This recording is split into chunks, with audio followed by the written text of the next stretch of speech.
Բարև ձեզ, Արարատ հեռուստաընկերության եթերում շտապ օգնություն հաղորդաշարն է մարդու ամենաթանկ ունեցվածքի առողջության մասին, հարգելի հեռուստադիտողներ, եւ գիտեք, որ մենք աշխատում ենք ուղիղ եթերում, ինչը նշանակում է, որ դուք նույնպես հնարավորություն ունեք միանալու մեզ եւ ձեր հարցերով մասնակցելու մեր հաղորդմանը։ Մենք այսօր հյուրընկալել ենք, հիշեցնեմ մեր հեռախոսահամարը 548934 եւ էլեկտրոնային փոստի հասցեն, որով կարող եք ուղարկել ձեր հարցերը շտապ օգնություն շնիկ Արարատ գծիկ TV.am։ Այսօր մենք կրկին խոսելու ենք ալերգիայի եւ բրոնխիալ ասթմայի մասին, այս անգամ սիրով տաղավար ենք հրավիրել Արմինե Հակոբյանին, Երևանի Պետական Բժշկական համալսարանի ալերգոլոգիայի ամբիոնի դոցենտ, հիշեցնում եմ հեռախոսահամարը 54 89 34։ Բարև ձեզ բժշկուհի։ Շատ շնորհակալ եմ, որ ժամանակ տրամադրեցիք եւ եկաք մեր հաղորդաշարին հյուր։ Անկեղծ ասած, բժշկական տարբեր օրացույցներում տարբեր ձև են նշված, թե երբ է իրականում ալերգիայի եւ բրոնխիալ ասթմայի դեմ պայքարի օրը։ Իմ գտած տվյալներով այսօր նշվում է այդ օրը, բայց մեր նախնական զրույցում դուք ասացիք, որ այն ավելի վաղ է նշվել։ Կարող եք հստակեցնել, թե ինչն է խնդիրը, ինչու են տարբեր օրեր նշվում։ Այո, նախ շնորհակալություն հրավերքի համար։ Ուզում եմ նշել, որ ասթմայի միջազգային օրը ամեն տարի նշվում է ուրեմն մայիսի առաջին երկու շաբթին, այսինքն այս տարի նշվել է մայիսի 3-ին, անցյալ տարի եղել է դա մայիսի 2-ը, այսինքն տարին տարվա վրա փոխվում է կոնկրետ օրը եւ նշվում է հիմնականում այդ առողջապահության համաշխարհային կազմակերպության կողմից ընտրվել է այդ օրը մայիսյան առաջի 3 շաբթին։ Այսօր իդեպ մայիսի վերջին 3 շաբթին, այո, երևի հակասական ինչ-որ հնարավոր է, ինչ-որ շփոթմունք է եղել։ Բժշկուհի, մենք մի փոքր ծանոթություն ունենք, զրույցը շարունակենք փոքր ծանոթումը դիտելուց հետո, հարգելի հեռուստադիտողներ, նորից եմ հիշեցնում, որ այսօրվա մեր թեման ալերգիան եւ բրոնխիալ ասթման է։ Այս առիթով տաղավարում է Երևանի Պետական Բժշկական համալսարանի ալերգոլոգիայի ամբիոնի դոցենտ Արմինե Հակոբյանը, եթե դուք ունեք հարցեր, զանգարեք 54 89 34 հեռախոսահամարով այս պահին փոքր ծանոթում։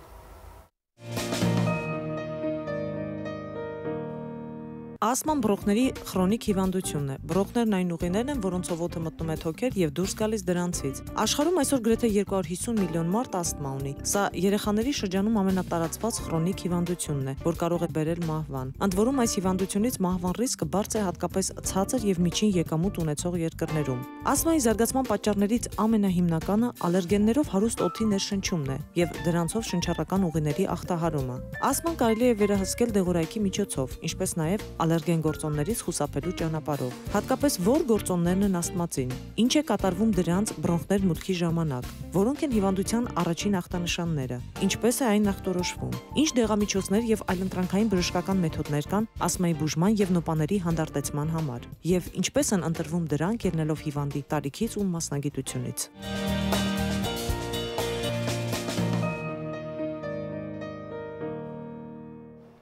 Եվ այսպես, հարգելի հեռուստադիտողներ, այսօրվա մեր թեման բրոնխիալ ասթման է եւ ալերգիաները, եթե դուք ունեք հարցեր, զանգարեք 54 89 34 հեռախոսահամարով, ձեր հարցին նույնպես կպատասխանի այսօրվա մեր բժշկուհին Արմինե Հակոբյանը, Երևանի Պետական Բժշկական համալսարանի ալերգոլոգիայի ամբիոնի դոցենտ։ Բժշկուհի,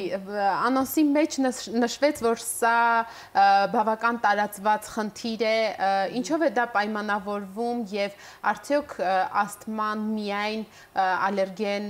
ծագում ունի, այսինքն այլ պատճառներ նույնպես հնարավոր է, որ առաջ բերեն այս խնդիրը, թե ամենահիմնականը հենց դա է։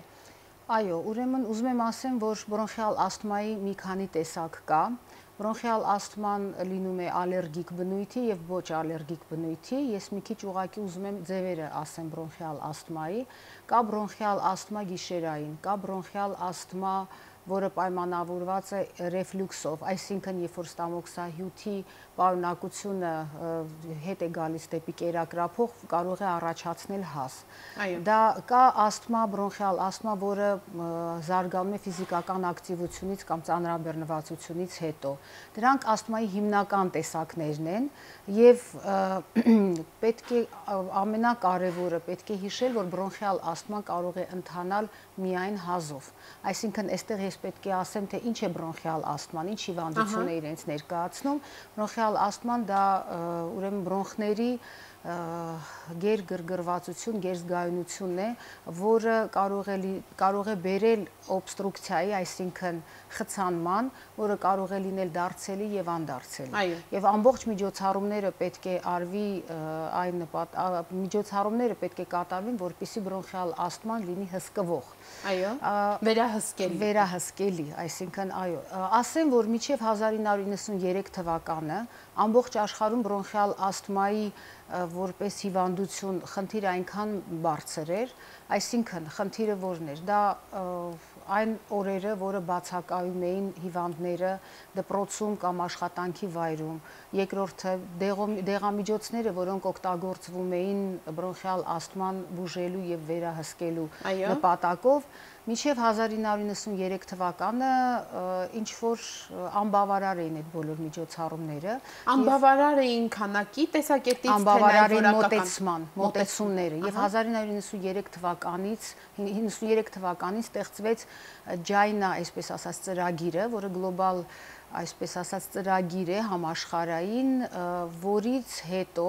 ընդհանրապես մոտեցումները, որակավորումը բրոնխիալ ասթմայի փոխվեց եւ վերջի տարիներին բավականին բարձր է գնահատվում բրոնխիալ ասթմայի վերահսկումը։ Եվ 2012 թվականից բրոնխիալ ասթման, այսպես ասած, ոչ հռչակվեց, այլ ճանաչվեց, այսպես ասած, առաջարկվեց բժիշկների կողմից մի տեսություն, որը կոչվում էր դուք կարող եք վերահսկել ձեր բրոնխիալ ասթման։ Այսինքն բրոնխիալ ասթման դարձավ շաքարային դիաբետի հետ միասին կյանքի կենսակերպ, ոչ թե հիվանդություն, ոչ թե խնդիր, այլ կյանքի կենսակերպ։ Այո, փաստորեն գրեթե 20 տարի եւ նույնիսկ ավելին այդ Ջայնա ծրագիրը գործելուց հետո տվեց այդ եզրահանգումը, որ սա կենսակերպ է եւ պետք չէ դրան վերաբերվել որպես հիվանդություն։ Բժշկուհի, այնուամենայնիվ դա հիվանդացին իրավիճակ է, հա, եւ անտեսվելու դեպքում բնականաբար կունենա ոչ ցանկալի հետևանքներ։ Խնդրում եմ նկարագրեք, թե ինչ է տեղի ունենում։ Նախ տարածվածության հարցին նույնպես անդրադառնանք։ Հայաստանում ասթմայի տարածվածությունը համեմատական է աշխարհի թվերի հետ, թե մեզ մոտ կա տարբերություն եւ եթե կա, ինչով է դա պայմանավորվում։ Ուրեմն ասեմ, որ ալերգիկ հիվանդությունները ընդհանրապես, իսկ ասթման հանդիսանում է ալերգիկ ասթման, այսպես ասած, ալերգիկ հիվանդությունների մի մեծ խումբ է, այո, մի տեսակ է։ Ամբողջ աշխարհում բարձր միտում է գրանցվում ալերգիկ հիվանդությունների եւ այդ բարձր միտումը ավելի շատ գրանցվում է զարգացած երկրներում։ Չնայած վերջին տվյալներով այդպիսի կարծիք կա, որ զարգացող երկրները, ինչպիսին Հայաստանն է, ետ չի մնում։ Այսինքն տարածվածությունը Հայաստանում այդքան բարձր չի, ոնց որ զարգացած երկրներում, բայց մենք ոնց որ այդ պակասը արդեն սկսել ենք լրացնել։ Այսինքն բավականին շատ են գրանցվում բրոնխիալ ասթմայով եւ մնացած ալերգիկ հիվանդություններով տարածվածությունը եւ հատկապես մանկական տարիքում են բարձր թվեր, մենք նշում ենք արդեն բարձր ցուցանիշներ։ Բրոնխիալ ասթմայի ընդհանրապես ընթացքը ինչ է տեղի ունենում օրգանիզմում, բրոնխներում, թոքերում այդ ժամանակ, ինչն է առիթ հանդիսանում այդ process-ների, ասենք թե ինչ որ մեկը ալերգիա ունի որևէ նյութից, քիմիական նյութ դա լինի, թե նույնիսկ բնական ծագում ունեցող, դա պարտադիր կարող է տանել նաև ասթմայի, թե կան մեխանիզմներ, որ օրգանիզմը ինքն է վերահսկում։ Ուրեմն բրոնխիալ ասթման եւ ալերգիկ ռինիտը երկու հիվանդություններ են, որոնք զարգանում են նույն պատճառով։ Այսինքն, եթե դա ալերգիկ բրոնխիալ ասթմա է, նույն ձևով ինչպես ալերգեններով, այսինքն ալերգեններով զարգացող հիվանդություն է։ Պատճառը հանդիսանում են ալերգենները։ Որոնք են ալերգենները։ Եթե դա սեզոնային բնույթ ունի, դա ծաղկափոշին է, հիմա հենց վարդիների սեզոնն է։ Վարդիները, ես ձեզ ասեմ, վարդիները իրականում, քանի որ առիթ է հանդիսացել, վարդիների այդ փոք սպիտակ բամբակ կոչեցյալը դա բարդիների սերմն է, ոչ թե բարդիների ծաղկափոշին։ Այսինքն բարդին որպես իր ծաղկափոշի ավելի շուտ է ծաղկում մարտ-ապրիլ շրջանում, պարզապես տեսանելի է հունիս, մայիս-հունիս այդ ամիսներին։ Այսինքն ծաղկափոշին որոշ տեսակի բորբոսասնկերը, եթե դրանք ունեն սեզոնային բնույթ, իսկ շուրջտարյա որպես ալերգեն հանդիսանում է տամփոշուտիզը, հանդիսանում է ուրեմն տնային կենդանիների ալերգենները, այսինքն շուն, կատու, շանմազ, կատվի թքի մեջ պարունակվող հատուկ սպիտակուցներ կան, որոնք առաջացնում են թե ալերգիկ ռինիտ, թե բրոնխիալ ասթմա եւ բորբոսասնկերը։ Եվ նաև մեծ խումբ են կազմում մասնագիտական բրոնխիալ ասթման, այսինքն եթե հիվանդը արտադրությունը մեկ կամ ինչ-որ միտեղ է աշխատում, որտեղ կան անընդհատ ինչ-որ ալերգենի հետ շփում, որը կարող է բերել մասնագիտական այս բրոնխիալ ասթմայի կամ ալերգիկ ռինիտի զարգացմանը։ Այո։ Արևի ճառագայթները ինչ-որ ձևով կարող են լինել։ Ոչ, արևի ճառագայթները կարող են առաջացնել ուրիշ հիվանդություն, կոչվում է արևային եղինջացան, դա մաշկի ցանավորումն է։ Իսկ արևի հետ շատ անգամ պացիենտները, հիվանդները, երբ որ ունենում են քթահոսություն, փռշտոց, դա ալերգիկ ռինիտի, այսինքն ախտանիշներն են, այո, արտահայտություններն են, որոնք արևի հետ ոչ մի կապ չունեն։ Մենք միշտ հարցնում ենք, որ ասում են արևից, հարցնում ենք, իսկ ձմռանը արև լինում է, դուք չունեք նույն գանգատները, հիմնականում ասում են ոչ, որ արևից չի լինում։ Բժշկուհի, մենք արդեն ունենք հեռախոսազանգ, լսենք հեռուստադիտողին, ալո։ Բարև ձեզ։ Բարև ձեզ։ Ես զանգարում եմ Երևանից, իմ տղան 9 տարեկան է, ունի բրոնխիալ ասթմա։ Նա 3 ամիսը մեկ սինգուլյար է ընդունում, երեկոյան քնելուց 1 ժամ առաջ սամում է, եւ դա ինչքան ժամանակ կարող է շարունակվել, եւ ուզում եի հարցնել, հնարավոր է, որ հասունացման շրջանում բրոնխիալ ասթման վերանա, բայց մեր գենետիկայում սկեսրայրս ունեցել է բրոնխիալ ասթմա, դա հնարավոր է անցնի։ Շնորհակալություն։ Շատ լավ հարց է, նախ սկսենք գենետիկայից։ Ուրեմն բրոնխիալ ասթման ալերգիկ բնույթի հենց պատկանում է ժառանգական հիվանդություններով, այսինքն ժառանգական նախատրամադրվածությամբ պայմանավորված հիվանդություն է։ Եվ ինչն է հետաքրքիր, որ տատիկ պապիկի մոտ ասթմա եթե գրանցվել է, ավելի շատ հավանականություն է լինում, երբ որպեսզի ոչ թե երեխաները հիվանդանան նույն ասթմայով, այլ թոռները, այսինքն երկրորդ սերունդն է։ Ինչ վերաբերվում է ձեր հարցին 9 տարեկան երեխան հետագայում ինչ-որ անցնելու հնարավորություն կա, թե չէ։ Ասեմ, ես եթե երեխան տղա է, հետաքրքիր միտում է գրանցվում, որ տղաների մոտ հասունացման շրջանում, այսինքն 15-18 դեպի 20 տարեկան, բավականին բարձր չեմ կարող ասել, բայց կա գրանցված են ահագին դրական դինամիկա, այսինքն հավանականություն կա, որ բրոնխիալ ասթման կանցնի, բայց պետք է անպայման երեխան անցնի բուժում։ Մյուս հարցը, կարելի է երկար ընդունել տվյալ դեղամիջոցը, որը նշված է, այո, կարելի է եւ պարտադիր է։ Այդ պետք է արդեն բժիշկն է որոշում, որ դեղամիջոցն է, որ չափաբաժինն է, եւ ես ուզում եմ այս հարցով նաեւ լուսաբանեմ մի քիչ մեր հեռուստադիտողին, որ չի կարելի խուսափել դեղորայքային բուժումից։ Հատկապես եթե նշանակվում են ստերոիդային դեղամիջոցներ, որոնք առաջին գիծն են համարվում բրոնխիալ ասթմայի բուժման համար, մեր ժողովրդի մոտ, երևի ոչ միայն մեր ժողովրդի մոտ, ամբողջ աշխարհում այդ ստերոիդոֆոբիա է կոչվում, այսինքն վախը ստերոիդների կամ հորմոնների նկատմամբ կա եւ վերջին հետազոտությունները ապացուցել են, որ այն ստերոիդները, որոնք օգտագործվում են տեղային, այսինքն տվյալ դեպքում ինհալատորների տեսքով, ունեն մինիմալ ներծծման աստիճան եւ շատ ավելի քիչ են ուրեմն վնաս պատճառում, հա, օրգանիզմին, քանց թե եթե բրոնխիալ ասթման չբուժվի։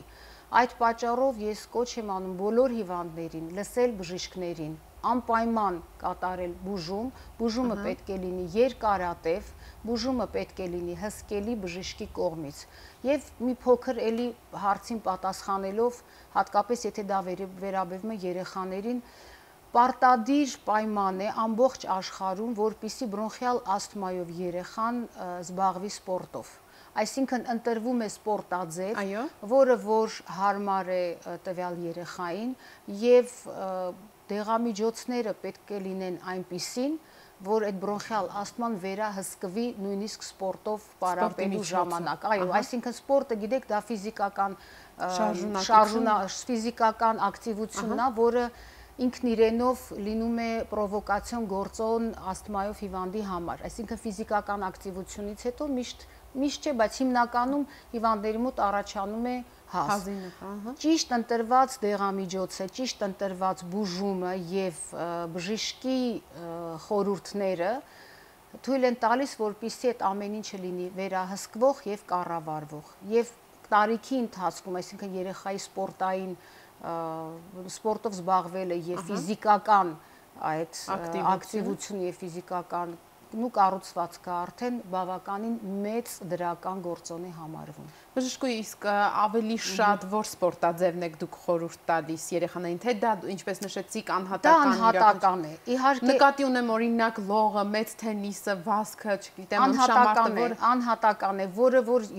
շատ անգամ գիտեք երեխաները գնում են սպորտի, զբաղվում են ինչ-որ մի սպորտով եւ բրոնխիալ ասթմայով, երբ որ ախտորոշվում են, նրանց համար հանդիսանում է որպես պրոբլեմ, ասում են ոչ, էլ պետք է չզբաղվենք, ոչ, անպայման պետք է շարունակել, իհարկե, խոսքս չի վերաբերվում այն ծանր ձևերին, որոնք չեն վերահսկվում, որովհետև կան նաև ծանր ձևերը բրոնխիալ ասթմայի, իհարկե դրանք ավելի քիչ տոկոս են կազմում։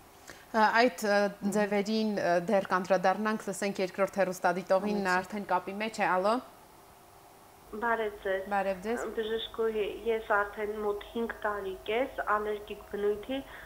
բրոնխիալ ասթմա ունեմ։ Իդեպ ասել եմ, որ ասթմա չի, դեռ ասթմայի մակարդակի չի հասել, բայց այս 5 տարի ու կես ես միշտ գիշերները արթնանում եմ խեղդոցից։ Ուզում եմ հասկանալ ում կարելի է դիմել եւ ինչ բուժում այսօրվա համար արդեն կարելի է անել։ Գիտեմ, որ ուշացել եմ, բայց փորձեմ։ Շնորհակալություն։ Շնորհակալություն։ Նախ ասեմ, որ երբեք ուշ չի։ Երբեք ուշ չի, ավելի լավ է ուշ, քան ավելի ուշ։ Ինչ կարող եք անել։ Իհարկե ես եթերի միջոցով չեմ կարող ոչ մի բուժում նշանակել, պարտադիր խնդրեմ այցելեք բժշկի, ալերգոլոգի, որպեսզի հասկանալ նախ պետք է ախտորոշել դա ասթմա է թե ոչ։ Մի ուրիշ տարածված էլի սենց հին, այսպես ասած, կարծիք կա մոտեցում նախա ասթմա։ Նման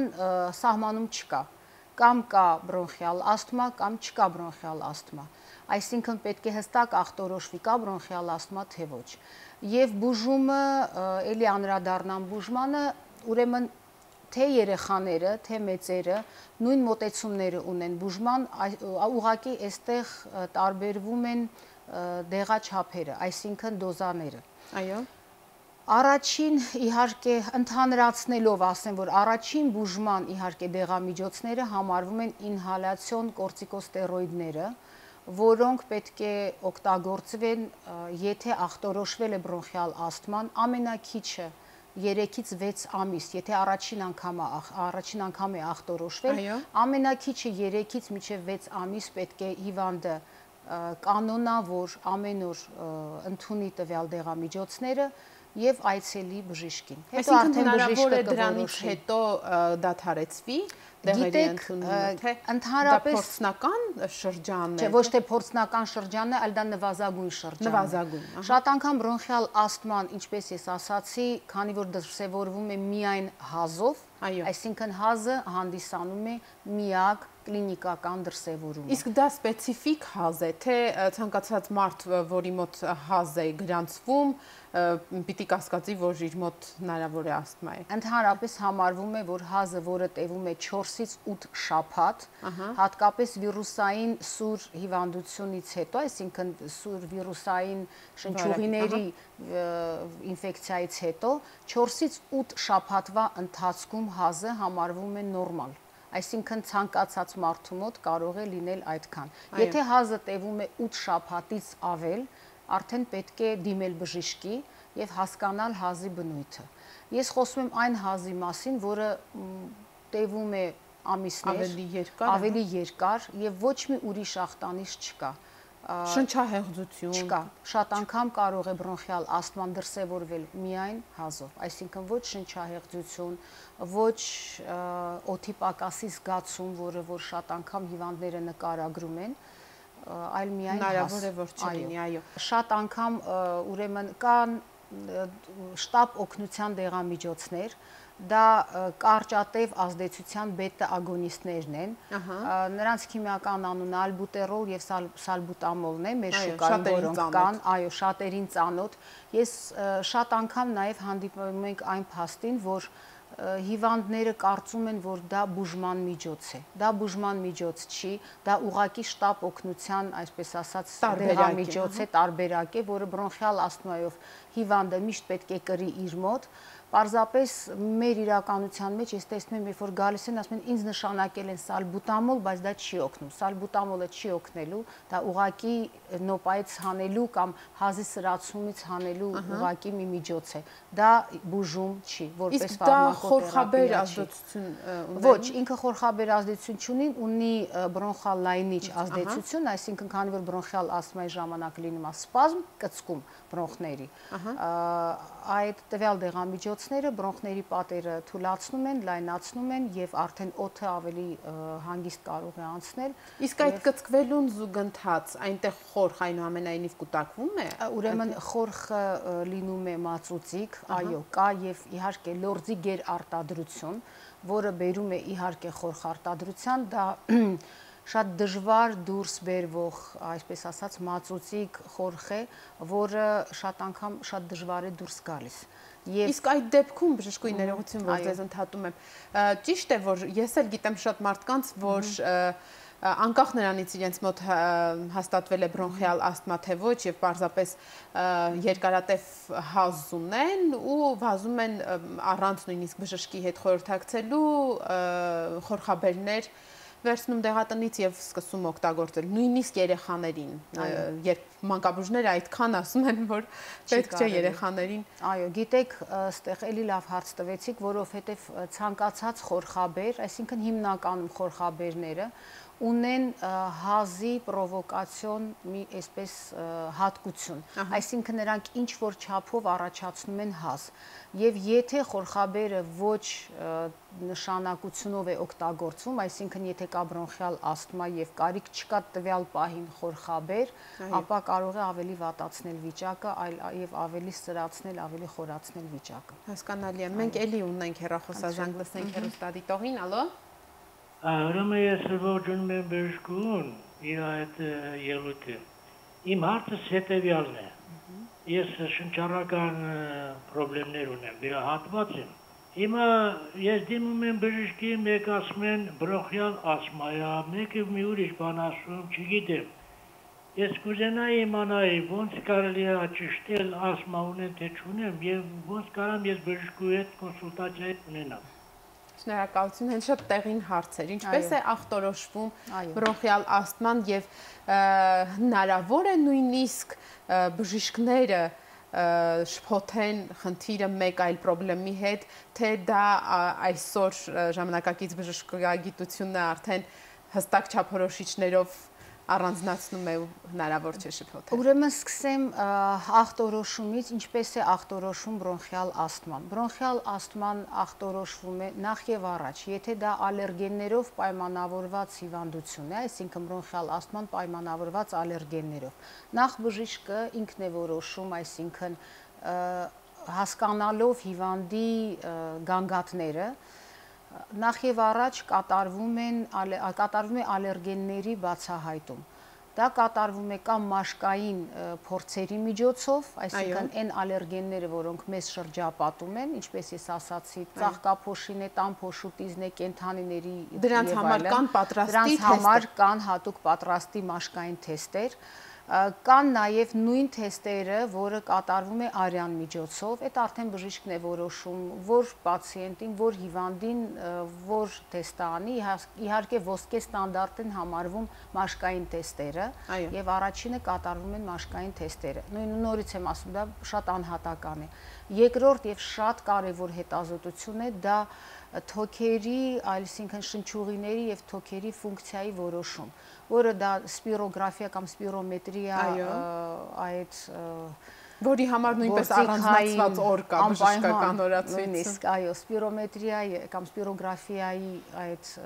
կատարումն է, որը էլի շատ կարևոր է։ Այսինքն թոքերի ծավալն է, դա արտաքին շնչառական ֆունկցիան է, դա որոշվում է այս պահին կամ վերջի ժամանակներին ինչ փոփոխություններ են կատարվել տվյալ հյուսվածքներում։ Երրորդը դա ոչ բոլոր դեպքերում դա ռենտգենային հետազոտությունն է, բայց դա շատ անգամ ռենտգեն հետազոտությունը ոչինչ ցույց չի տալիս։ Այդ պատճառով էլի կոչ եմ անում մեր հեռուստադիտողին ամեն առիթով պետք չի ինքնա ախտորոշիչ, ինչ ասեմ, միջոցառումներով զբաղվել, հատկապես ռենտգենային դիագնոստիկայով, որը որ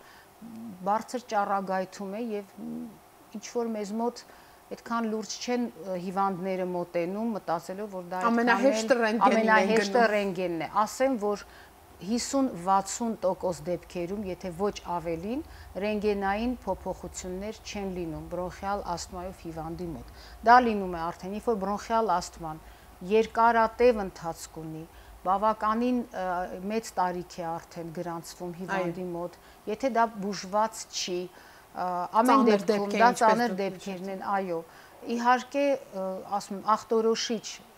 ստանդարտները դա հիվանդի իհարկե անամնեզն է, այսինքն հիվանդի հետ զրույցը, հետո արդեն մաշկային տեստերը, եթե դա ալերգիկ բնույթ է, եւ ամենակարևորը շնչական ֆունկցիայի,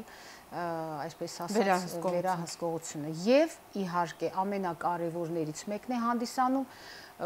հիվանդի կլինիկական ախտորոշումն, այսինքն կլինիկական ախտանիշները, ինչ գանգատներ ունի։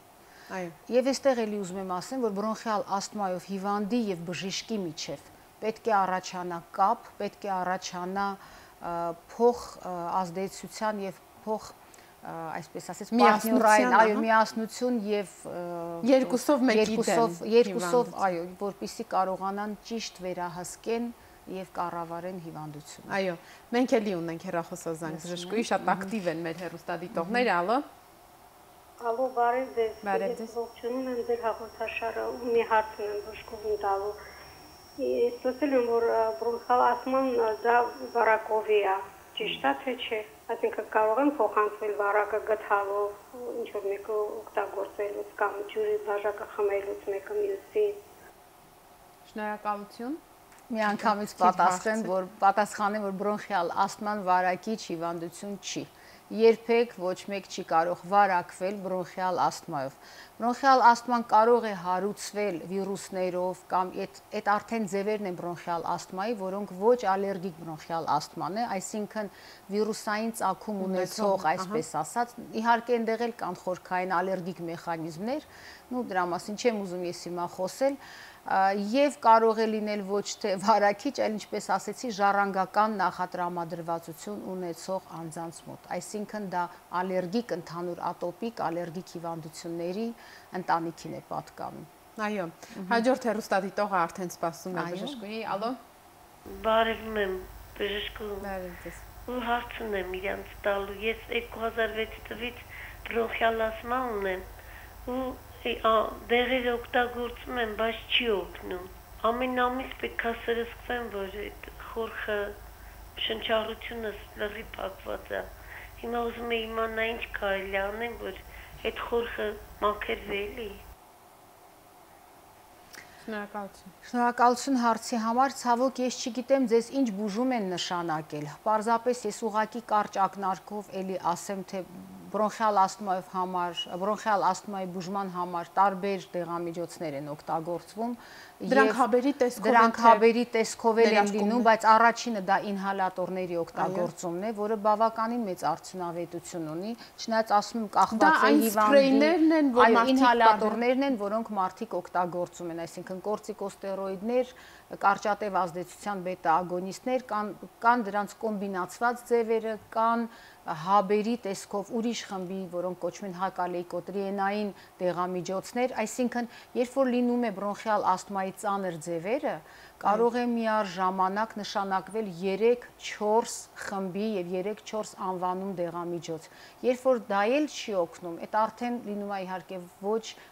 վերահսկվող բրոնխիալ ասթմա։ Ցավոք սրտի ես մեր հեռուստադիտողին չգիտեմ ինչ են նշանակել, ամեն դեպքում նորից դիմեք բժշկի, շատ անգամ սենց մի կարծիք էլ կամ սենց երևույթի հետ ենք հանդիպում, որ 2006 թվականից նշեց հիվանդը, որ ունեցել է բրոնխիալ ասթմա, մի անգամ են գնում բժշկի մոտ եւ էլ չեն գնում։ Ասեմ, որ եթե բրոնխիալ ասթման վերահսկվող է, պետք է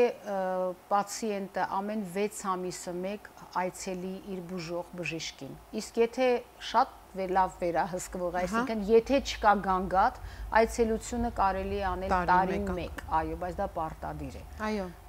Այն նախապայմանով, որ ամբողջ տարի օգտագործվում են այն դեղամիջոցները, որոնք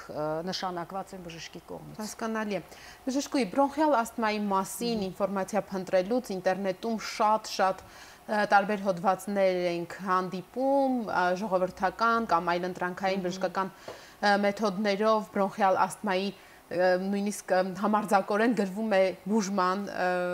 համար եւ նաեւ այդ հազինոպաները միմյանցից հեռացնելու եւ այլն։ Ինչ ձևով եք դուք վերաբերվում այս մեթոդներին եւ նաեւ խնդրում եմ ասեք, եթե կան շնչառության կամ ինչպես մարդիկ հաճախ ասում են ճիշտ հազալու ձևեր, հա, որ կարողանան իրենց օրգանիզմը այդ պահին կառավարել, մի քանի հուշում մեր հեռուստադիտողներին, ովքեր ունեն այդ խնդիրը։ Ուրեմն նախ եւ առաջ ասեմ այլընտրանքային բուժման մեթոդներին, որպեսզի չզբաղվեմ հակագովազդով եւ գովազդով, ես այստեղ բան չունեմ ասելու։ Այսինքն ես որպես բժիշկ ընդունում եմ միայն ակադեմիական բժշկությունը իր ընտրված, իր առաջարկված, այո, չափորոշիչներով։ Այստեղ մի քիչ ուզում եմ բացեմ ճակերտները։ Ոչ թե մնացածները ես չեմ համարում ճիշտ, այլ պարզապես մնացածները չեն անցել գիտական հետազոտություններ, չունեն ոչ մի գիտական հիմնավորում, քանի որ բոլոր ակադեմիական միջոցառումները, թե բուժումները, թե ախտորոշիչ այդ մեթոդները անցնում են բազմակենտրոն, բազմածավալային եւ շատ քանակական տեսանկյունից մեծ հետազոտություններ եւ դրանց հիման վրա է ինչ որ ընտրվում եւ թե դեղամիջոցը, թե ախտորոշման ձևը, այդ պատճառով ես ավելի հակված եմ իհարկե ակադեմիական, այսպես ասած, մոտեցմանը։ Այո։ Ինչ վերաբերվում է պացիենտին, հիվանդը ազատ մարդ է, ունի իր ազատ ընտրությունը, ոչ մեկին չեք կարող ստիպել, որ գնա բժշկի կամ այն ինչ որ ամեն մարդ ունի իր ճանապարհը։ Այո։ Իհարկե, որը որ շատ անգամ ցավոք սրտի, երբ որ ընտրում են այլընտրանքայինը, բաց են թողնում հիվանդությունը եւ հիվանդությունը ունենում է բացասական դինամիկա, վատ զարգացում եւ շատ անգամ ուշացնում են։ Ինչ վերաբերվում է ճիշտ հազալուն, երևի թե ոչ թե ճիշտ հազալ, այլ ճիշտ շնչել։ Ես ասացի, որ սովետական այդ դարաշրջանում կային տարբեր մեթոդներ, շնչառական վարժություններ, որոնք բավականին մեծ դրական իհարկե ազդեցություն են թողնում, այսինքն ճիշտ շնչելը, ճիշտ կառավարելը, ինչ որ չափով իհարկե նպաստում է երևի թե ոչ թե հիվանդության ընթացքին, այլ դեղամիջոցների հետ միասին երևի թե թեթևացնում է հիվանդության ընթացքը։ Սրան ավելացում իմ նախորդ ասածին, այսինքն սպորտով զբաղվելն էլ բերում է նրան, որ ակամայից ճիշտ ակամայից, այո, երբ որ ճիշտ են շնչում սպորտային, այսպես ասած, կառուցվածքը եւ կեցվածքը, արդեն ճիշտ շնչառություն։ Եվ ստեղ իհարկե լողն ամենա ճիշտ արդյունավետ յոգան ամբողջ աշխարհում ընդունված որպես դրական, ինչ ասեմ, լրացում բրոնխիալ ասթմայի բուժման համար։ Բայց հիմնականը իհարկե դա ֆարմակոթերապիան է, այսինքն դեղորայքային բուժումը։ Շատ շնորհակալ եմ բժշկուհի, անկեղծ ասած մենք մի քանի հարցեր ստացանք էլեկտրոնայինով, որ չհասցրեցի պարզապես ընթերցել, հետաքրքիր հարցեր էին, աղի հանքեր մարդկանց ուղարկելու մասին, դեղորայքի երկրորդային ազդեցության մասին, բայց հուսամ, որ մենք մեկ անգամ եւս կհանդիպենք, որովհետեւ մենք նախապես պայմանավորվել էինք նաեւ ալերգիկ ռինիտներին անդրադառնալ, որը ինչպես ցույց տվեց փաստը անհնար եղավ, հեռախոսազանգերը շատ էին։ Այսօրվա զրույցի համար շատ շնորհակալ եմ։ Շնորհակալություն հրավերքի համար։ Խնդրեմ, հարգելի հեռուստադիտողներ, հիշեցնեմ, որ այսօր մեր տաղավարում էր բժշկական գիտությունների թեկնածու դոցենտ Երևանի Պետական Բժշկական Համալսարանի ալերգոլոգիայի ամբիոնից Արմինե Հակոբյանը եւ մենք խոսեցինք հիմնականում բրոնխիալ ասթմայի մասին, բժշկուհու խորհուրդներից ձեզ նորից կրկնակի փոխանցեմ այն, որ երբ մարդու մոտ ախտորոշվում է բրոնխիալ ասթմա, սա արդեն բժշկական կուլտուրայում ընդունված է համարել ոչ թե հիվանդություն, այլ կենսաձև, ինչպես օրինակ շաքարային դիաբետը, եւ մարդը պետք է հարգի իր առողջությունը եւ նաեւ խնդիրը եւ պարբերաբար 6 ամիսը 1 կամ տարին 1 անգամ նայած թե որքան վերահսկելի է իր հիվանդությունը, դիմի իր բժշկին, ընդ որում իր բժշկի հետ պետք է լինի շատ միասնական, որպեսզի կարողանա հաղթահարել խնդիրը։ Այսօրվա համար այսքանն ենք նախատեսել, հանդիպելու ենք վաղը ծխելու դեմ պայքարի համաշխարհային օրն է, խոսելու ենք ծխելու եւ չծխելու մասին, մինչ հանդիպում, առողջ եղեք։